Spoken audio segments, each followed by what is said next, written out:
Good morning. So as already mentioned by Willie, the supply chain challenges are far-reaching, impacting the delivery of new aircraft, but also the availability of parts, with parts lead time increasing. I'm grateful for the sustainability and economics team for providing the chart that you can see on the screen at the moment. And what does that show? It's an aircraft deliveries with 2025 to 26 forecast compared with the hypothetical situation pre-pandemic. So you can see there the real deliveries in blue and the missing deliveries in red. And you can see there 2020, it's not really surprising, 1,104 missing, and total 5,340 aircraft of missing deliveries. That's significant. What does it mean? It means our carriers are waiting longer for aircraft to be delivered, waiting longer for aircraft parts. The critical item there is the engine availability, of course. You've probably seen that already. If we now do a bit of a deep dive and have a look at this record backlog. So this chart here shows the backlog extending from 1994 right up to a forecast in 2025. And you can see that increasing. And that if we now could consider that backlog as a percentage of the active fleet, this now exceeds 60%. That's a record. Historically, it's around about 40%. And that backlog is now 17,000 aircraft. It's enormous. It's going to take years to catch up. What's the impact? Airlines are holding on to older aircraft. They've got no choice.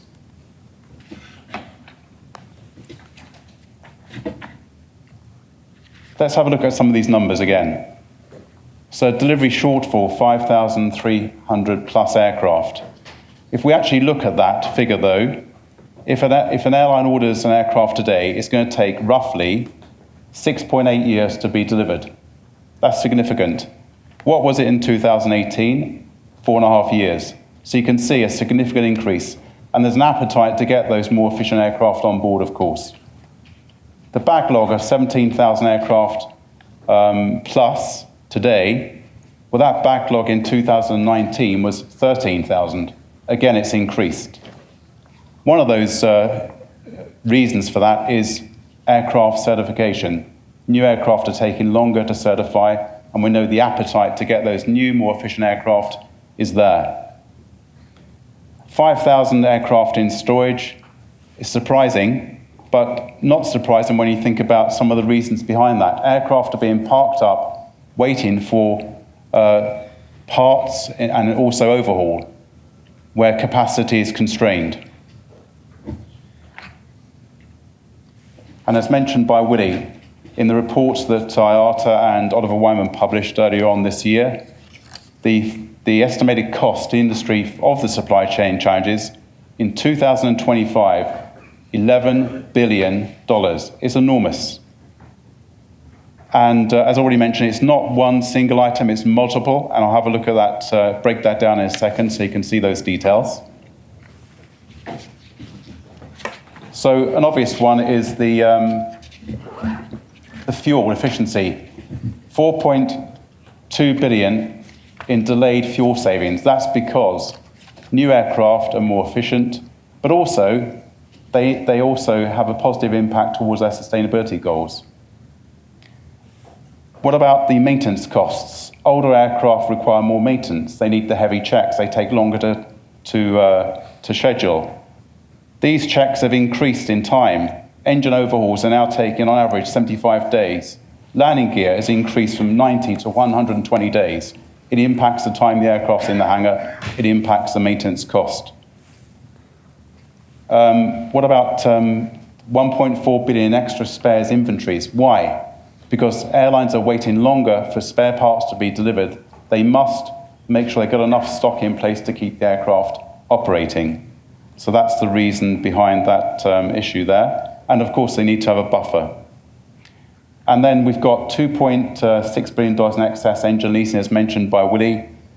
Yes, the engines are taking longer to overhaul. They must have spare engines. These sort of leasing costs have escalated, of course, with demand. And that explains that enormous figure that in total, as mentioned, $11 billion. So what are we saying? We're saying that there needs to be some actions taken. We do need to open up the aftermarket. It's already mentioned that there's a capacity problem in MROs, but in some cases, these are being tied to licensing deals. The airlines don't have, or maintenance fees don't have the choice of where they can get the aircraft or engines overhauled. That needs to be opened up, allowing more capacity in the system. Enhancing supply chain visibility. We need to have visibility over the demand. So therefore, we need to share that demand across the system. You probably know that the aircraft production is very constrained. There's a number of huge suppliers that supply the production of aircraft.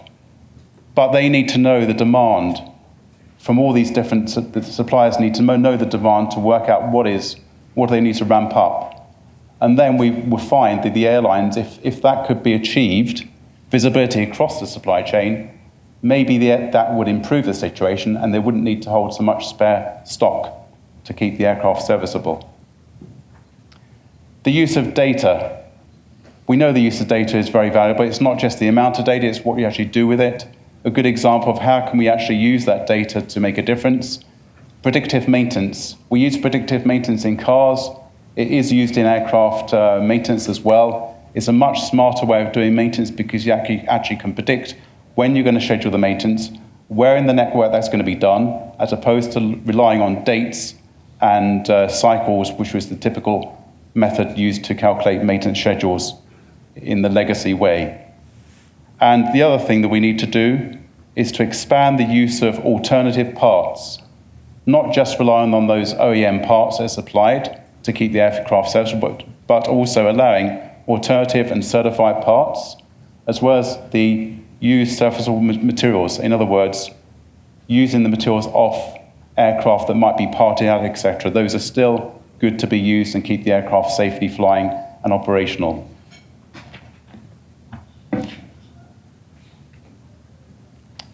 Hope you enjoyed those figures. Thank you very much.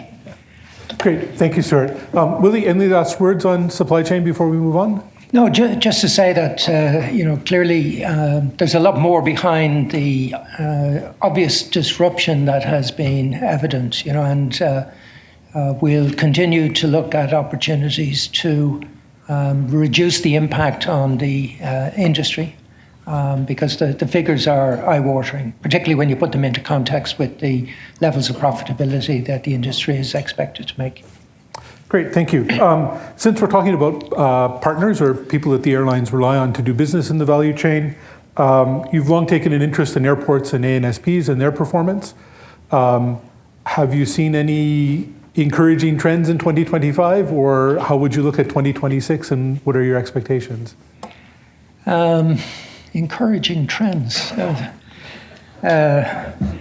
really. I think in ANSP's air traffic control, we're producing a report today which will demonstrate that the level of ATC delays have significantly increased, more than doubled in the past 10 years, despite only I think about a 6-7% increase in traffic. And these are delays specifically attributable to ATC and ignore the delays caused when ATC goes on strike. So it's just looking, if you like, at the business as usual activities of the air navigation service providers. And it is extremely disappointing. We keep highlighting the significant environmental impact that the single European sky would have.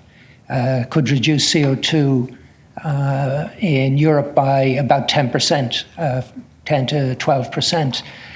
We've been promised this single European sky.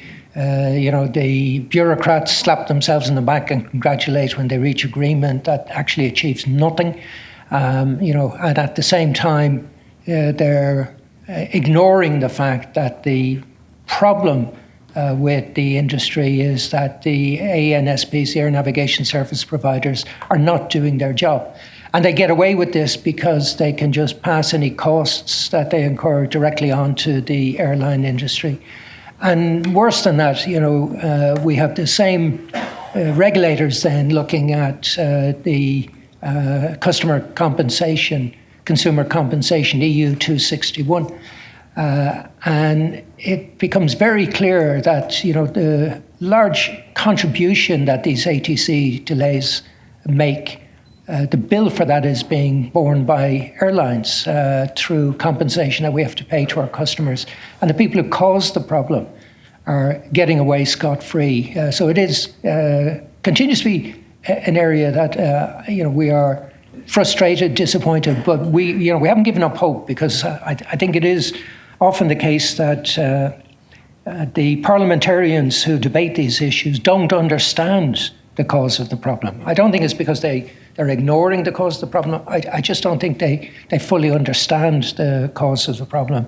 So on the air navigation issue, we're not making any progress in Europe. We are concerned about issues in other parts of the world. We're concerned about the political use of airspace, which is becoming a bigger issue for the industry. We believe it's completely inappropriate for governments to use airspace as a political or economic measure. So we want to get back to a situation where airspace is available for all users, where there's no safety or security risk. The airspace should be open to everybody to use. And we have seen more and more airspace being closed for pure political reasons, which is clearly in breach of the obligations that these countries make under their under ICAO. So airspace is becoming an area of concern, and is definitely causing additional cost to the industry. It is slowing down expansion in some parts of the world because of the unavailability of airspace.